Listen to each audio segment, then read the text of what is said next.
Good morning student. Today we are going to second class of a probability of 12th class. So we have discussed last class probability, conditional probability, independent probability. Clear है? तो second इसमें आपका theorem of total probability. Clear है? देखिए total probability का meaning है suppose आपका sample space S. तो इससे पहले आप ये देखिए partition of A sample space. तो सैम्पल स्पेस सपोज आपका S है. इसमें जो इवेंट्स है फॉर एग्जांपल आप डाई को थ्रो करते हैं तो आपके जो आउटकम्स होते हैं 1 2 3 4 5 एंड 6 ये आपके आउटकम्स हैं. तो इन आउटकम्स को जब पार्टीशन में कन्वर्ट करें सपोज आपका ये फर्स्ट इवेंट है नंबर आउटकम इज़ 1. ये second number of outcome is 2 3 4. तो ये E1 E2 E3 से रिप्रेजेंट कर दिया और लास्ट E6. तो this are partition of sample space. इनका से यूनियन आप फाइंड करते हैं E1 E2 union E6 is equal to क्या है आपका सैम्पल स्पेस S और intersection of NE2 is equal to क्या आएगा 5. यानी कोई इसमें कॉमन डिसजॉइंट बोलते हैं आप इनको, कॉमन नहीं आना चाहिए आपके पास. उनका यूनियन करते हैं तो वही आपका सैम्पल स्पेस होता है. तो that is called partition of A sample space. Clear है? तो ऐसा ही है आपके. तो यहाँ इनको मैं नोट कर रहा हूँ. ये S हो गया सैम्पल स्पेस. तो if E1 E2 E3 up to En are partition of sample spaces.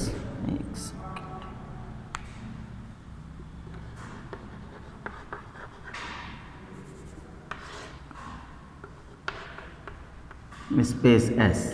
Clear है? जैसे मैंने आपको एक रिप्रेजेंट किया. क्लियर है? तो एक इवेंट लेट करें आप. Let A any event associate to all.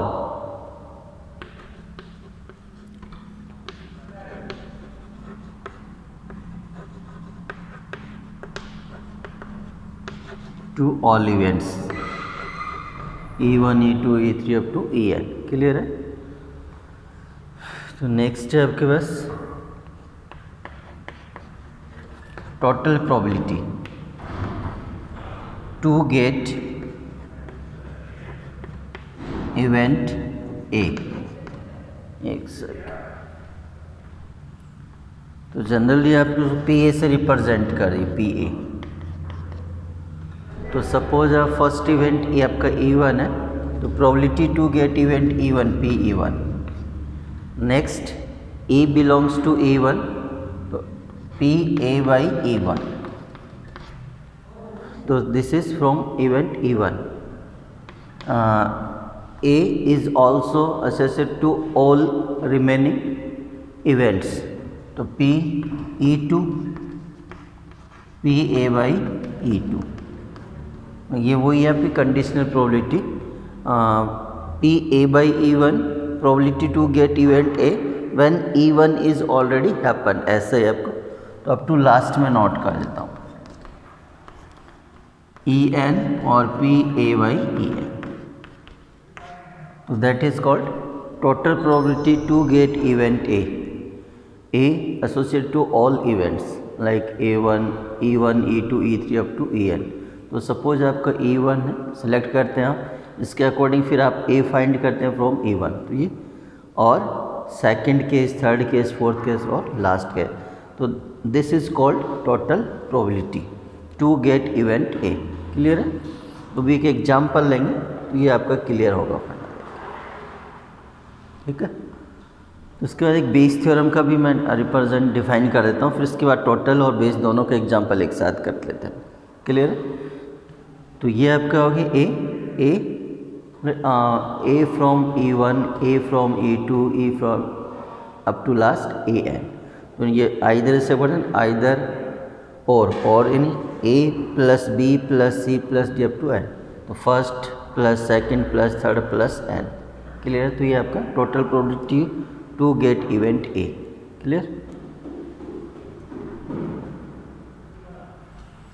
देखिए नेक्स्ट आपका इम्पोर्टेंट टॉपिक है आपका इसमें बेस थ्योरम.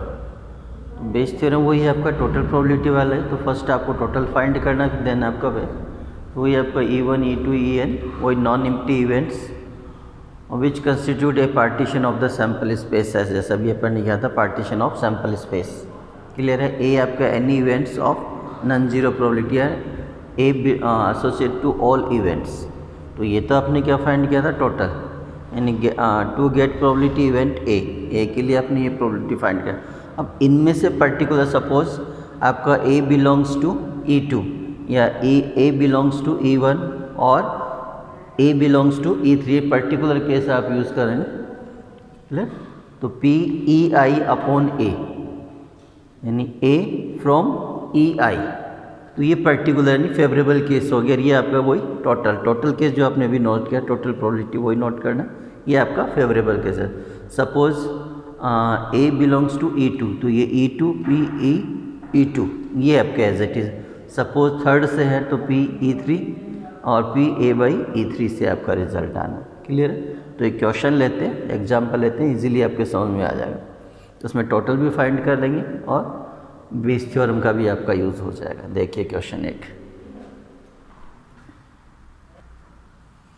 देखिए आपका क्वेश्चंस क्या है। जैसे देयर आर 2 बैग्स, तो ये बैग्स आपका फर्स्ट है, ये सेकंड है। क्लियर है। तो सेकंड जो फर्स्ट बैग है उसमें red ball is four, black is four. In second bag red is 2 and black is 6। तो नेक्स्ट आपको given one of the 2 bags is selected at random and a ball is drawn from the bag which is found to be red. इन दोनों में से first आपको एक bag choose करना randomly, then एक बॉल आपको चूज़ करना है। तो जो बॉल आप चूज़ करते हैं that is red. Clear. Find the probability that the ball is drawn from the first bag. जो आप बॉल चूज़ करते हैं वो फर्स्ट बैग से होना चाहिए आपकी प्रोबेबिलिटी इन फेवरेबल कंडीशन से। क्लियर। तो फर्स्ट आप टोटल फाइंड करिए। टोटल का मीनिंग है probability to get a red ball from bag A और बैग सेकेंड। क्लियर। तो टोटल प्रोबेबिलिटी फाइंड करें, देन आपका फर्स्ट। तो मैं एक बार क्लियर कर देता हूँ उसको, देखिए। चलिए, तो मैंने फर्स्ट लेट किया, let E1 and E2 be the events that bag first and second are chosen respectively. यानी ये फर्स्ट बैग चूज़ करने की प्रोबेबिलिटी है, E2 सेकंड बैग चूज़ करने की प्रोबेबिलिटी आ जाएगी। तो PE1 is equal to PE2। तो देर आर 2 बैग्स, चूज़ करना है आपको 1/2। तो PE1 is equal to PE2 is equal to 1/3। Let A be the event that the ball drawn is red, मतलब जो बॉल आप चूज़ करते हैं वो रेड कलर की। तो फर्स्ट आप टोटल प्रोबेबिलिटी फाइंड करती PA, probability to get a red ball. तो red ball from bag first is equal to PE1 into PA/E1। तो red ball from bag first और यानी plus red ball from bag second. Clear है। तो ये तो आपकी total calculation, total probability to get a red ball. अब आप जो चाहते हैं आपकी जो फेवरेबल है, red ball is from bag first. Clear है। तो यहाँ नेक्स्ट आप नोट करेंगे probability to get a red ball from bag first. Clear है। तो आपका जो टारगेट है PE1/A।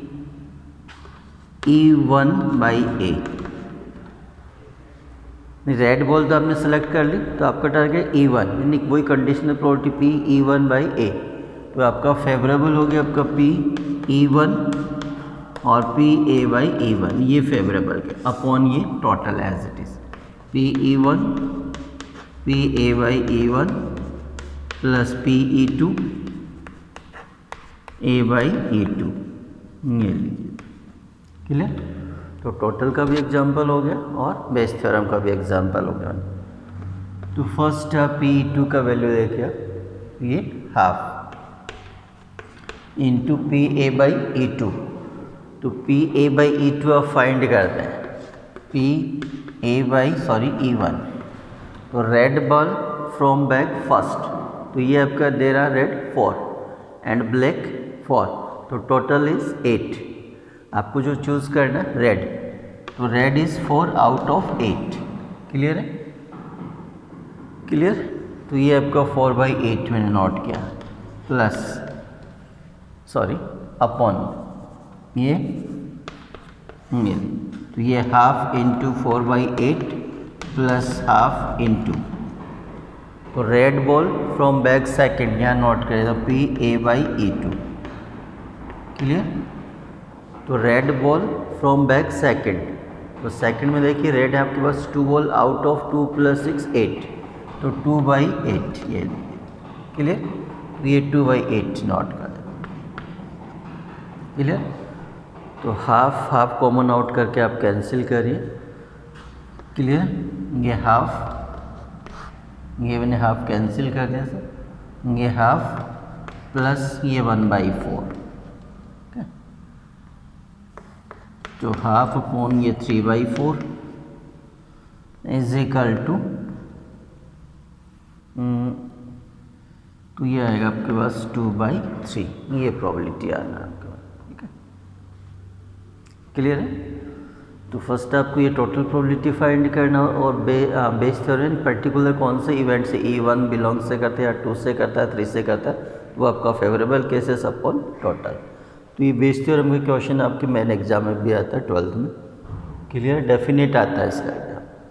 क्लियर? तो ये क्वेश्चन और देख लेते हैं, क्लियर हो जाएगा इसका। चलिए नेक्स्ट क्वेश्चन आपका इसी का थर्ड क्वेश्चन है।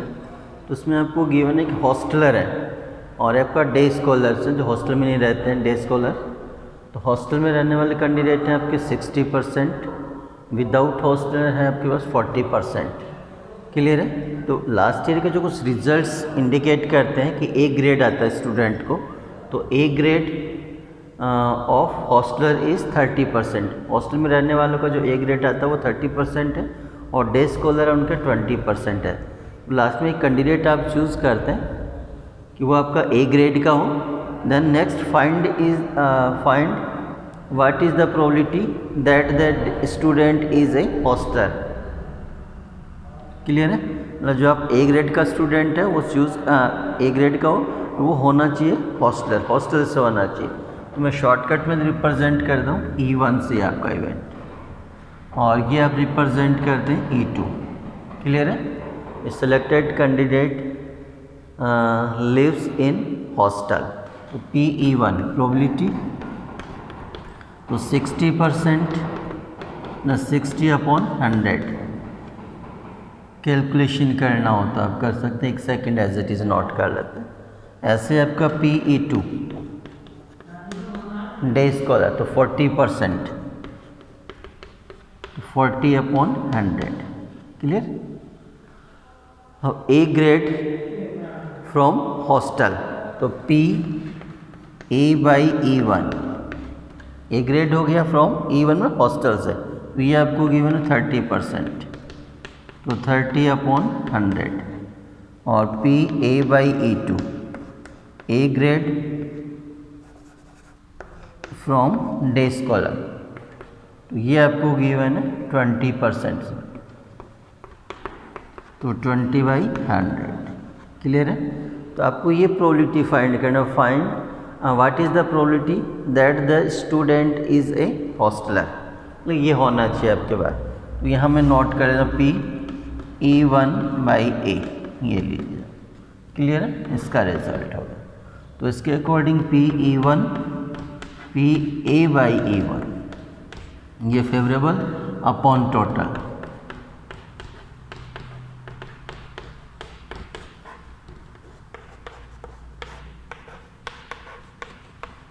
ये लीजिए, आप कैलकुलेशन कर लीजिए आप लोग। तो फर्स्ट है एज इट इज़ नोट कर देते हैं 60/100, ये 30/100, सॉरी,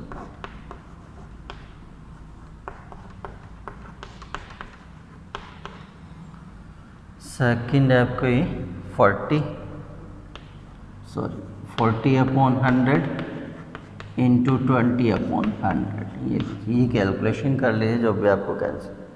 क्लियर है? तो ये आप कैंसिल कर 100 इंटू 100 ये कॉमन आउट करके कैंसिल करिए, और ये आपका 1800, ये 1800 प्लस ये 800, ये कैलकुलेशन कर लीजिए रिज़ल्ट। तो इजिकल टू नोट कर देता हूँ मैं आपको,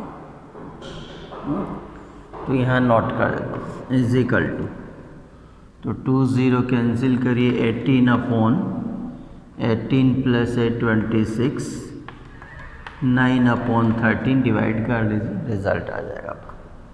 क्लियर है? तो ये प्रोबेबिलिटी आनी है आपको। तो ये आपका बेस थ्योरम हो, टोटल प्रोबेबिलिटी है।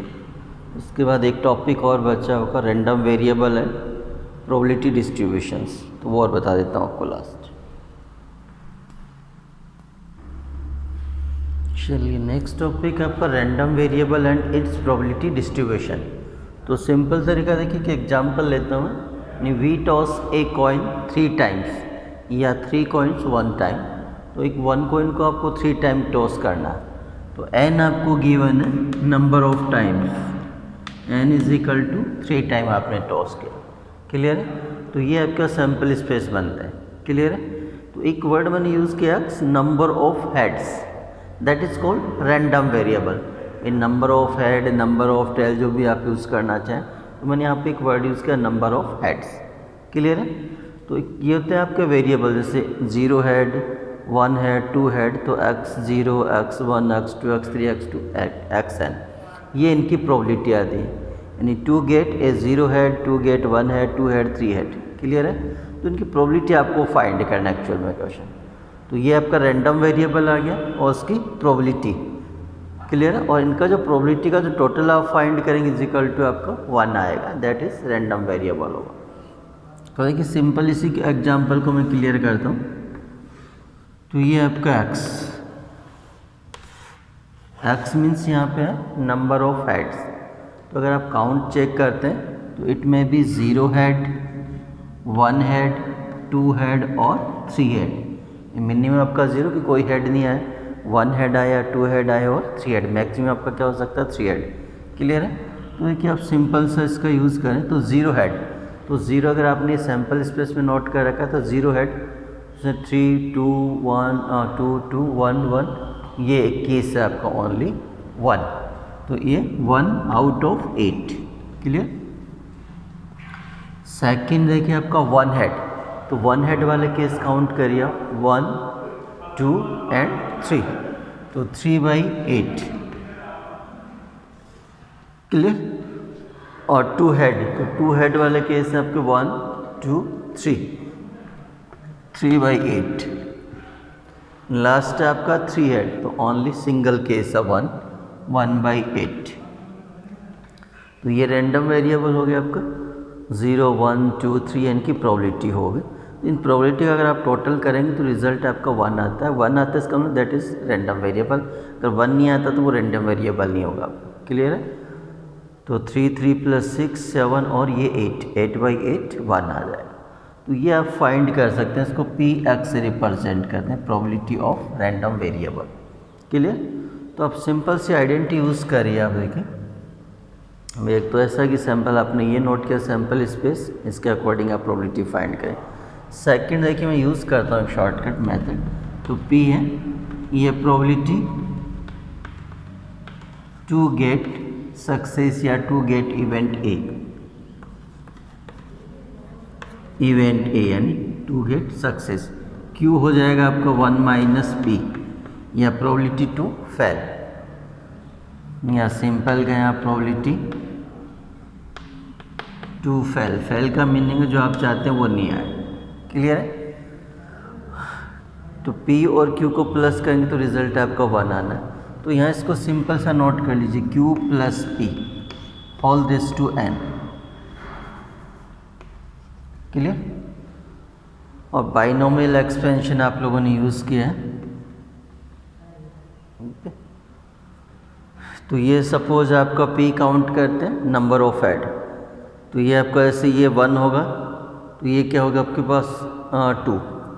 जैसे इसको आप चेक करें तो इसकी बाइनोमियल एक्सपेंशन आप करते हैं q⁻n, फिर nc1 q⁻n - 1 ये p, मतलब यहाँ पे 0p 1p फिर 2p 3p लास्ट है आपका, तो 0 हेड 1 हेड 2 हेड 3 हेड, तो p अपन कर रहे हैं to get a head on the coin. Clear है? q हो जाएगा नो हेड मीन्स टेल। तो नेक्स्ट आएगा आपका nc2 qn-2 और p² अप टू लास्ट जो आया ना p⁻n। क्लियर? चलिए जैसे इसी एग्जाम्पल को आप फॉलो करें, इसको एलिमिनेट कर लेते हैं। ठीक है, तो देखिए आपका p और इस एग्जाम्पल में p आप फाइंड करते हैं to get a head on the coin, तो यह आपका हाफ आना है। q आप भी चेक करें तो ये भी आपका क्या आना है, हाफ। क्लियर? तो इसका रिजल्ट आप फाइंड करते हैं n = 3 नंबर ऑफ अटेम्प्ट्स या नंबर ऑफ ट्रायल्स। क्लियर? तो ये आ गया आपका q, ये लीजिए यहाँ नोट कर देता हूँ।